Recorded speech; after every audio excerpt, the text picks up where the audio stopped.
All right. So this is our final class of the series on wonder, and we've certainly landed on a big topic here at the end. Um, I think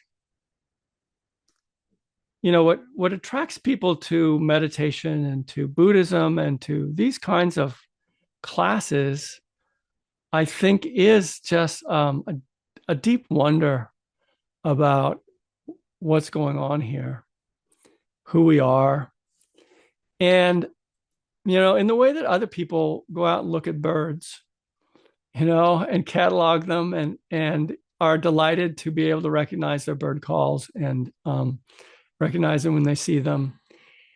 We're kind of bird watchers of the mind. We're watchers of our own experience to kind of name and admire what's here inside of us, outside of us. So, you could think of mindfulness as bird watching. And so, what I feel like we've done in the course of this course is kind of go through and just take a sampling of the wonder that's here. And it can only be a sampling. I tried to break it down into various topics. So I have topic for a discourse. I think I started with just attention itself, just to notice attention itself and its ability to widen out and narrow down and focus in a very, very precise way. And wake up in the middle of a thought, all these things that attention does that we maybe never notice. Never notice this whole phenomenon of just attention and what it is to pay attention.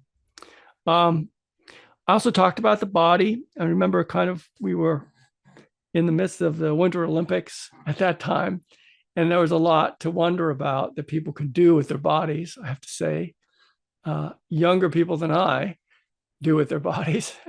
And, but, without doing something spectacular, I suggested that just to walk on this earth is an amazing experience. Just the wonder of being a human animal and being able to walk and to move.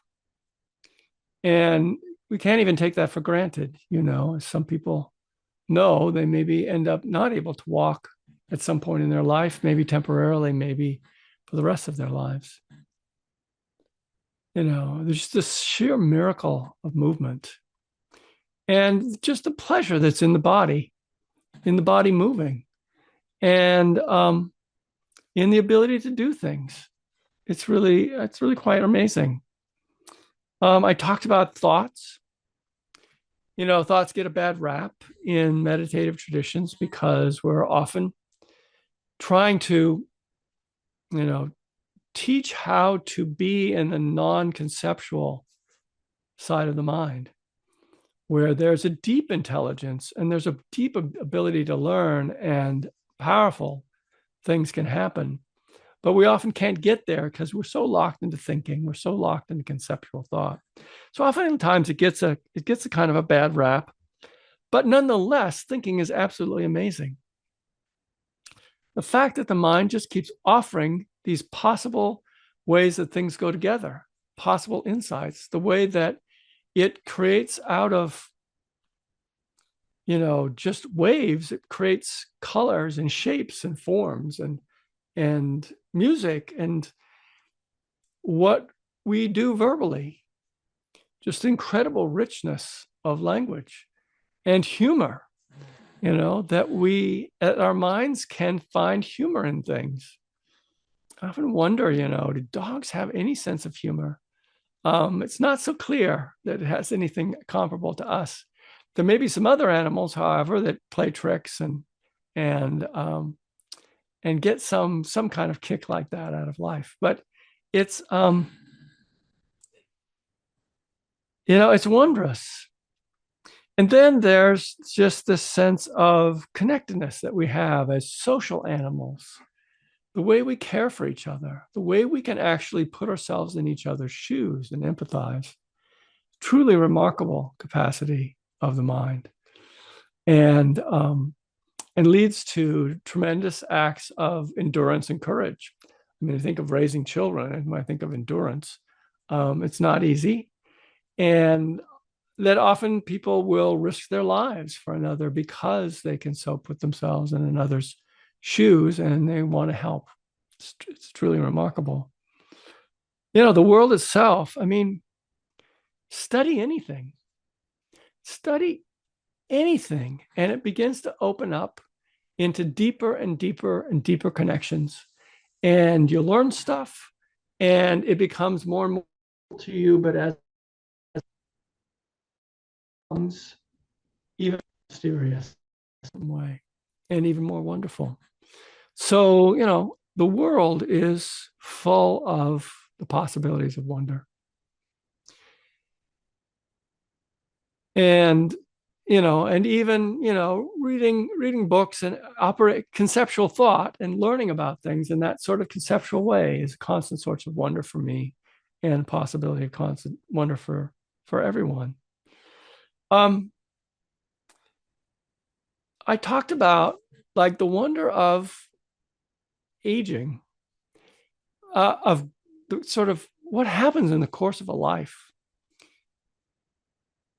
Part of that because I'm kind of watching it all start over again with a grandchild, but also because I'm doing some memoir writing. It's another reason, but just that way that we pass through life and we change, and things happen to us, things we call good, things we call bad. Sometimes it becomes the bad things. Other things happen to us that wouldn't have happened that might be good, and vice versa. It's, life keeps switching, and you never quite know what the full consequences of any decision you make or anything that's done to you that's not even your decision. You don't know. You're always facing the unknown as you walk through life. And as you look back, there are all these changes, and the person that you started out is not the person that's here, and yet it is. It's kind of miraculous. It's kind of wondrous. This continuity that we create across the lifespan. And then, approaching aging and seeing capacities begin to wane, to dim, to maybe lose one or two, and to lose people you thought would be in your life suddenly are gone. And that is actually wondrous too. It can be sad, it can be difficult, but impermanence is an incredible source of wonder.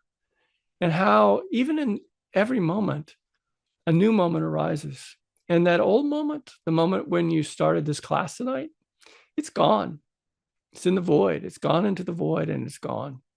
And as far as we know, it only happens once in this entire universe that the conditions came together for this class tonight.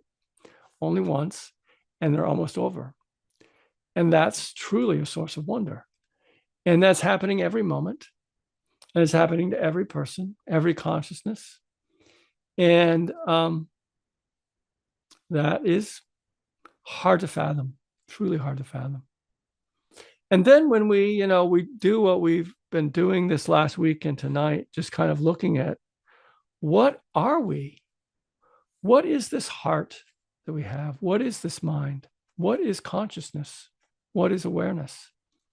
And, we can ask these questions intellectually, but, in the tradition that I teach, in the tradition I'm coming from, which is a yogic tradition, it develops our capacity to look deeply and to stay with these phenomena like awareness, to plumb them deeper and deeper, to see what's really happening, rather than just get a concept of them, so we could say, what am I? I am consciousness.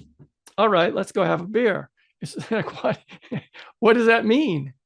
It doesn't mean much, really. You got an answer. It's the wonder element that takes it deeper. It's like, well, what is consciousness? what is it really? And to look, and that capacity to like take a glimpse at what is looking, see what's seeing, and to let that kind of drill down inside your being and take you somewhere. It's so much different than having a conceptual answer. And it can begin to like monkey around inside. It can kind of unlock, open up some boxes in there, open up some cabinets and doors, and let you into places that maybe you didn't even know existed. So that's my kind of summary of where we've been, just a sampling. So, next week we'll start a new class. If you'd like to attend, sign up with the registration. Be sure to hit submit. A lot of people forget that, and then suddenly I'm getting a payment for the class, and I don't know why it's not on there. It's usually because you forgot to hit submit. So, if you'd like to keep on with this, the next class is about entering the temple of surrender. Quite a different kind of energy than this class, I would say, but equally important aspect of life. And I love the word temple to describe the attitude that it takes to approach this topic. So I hope you'll be interested. I hope you can join us. So be well, and happy spring. Enjoy the spring.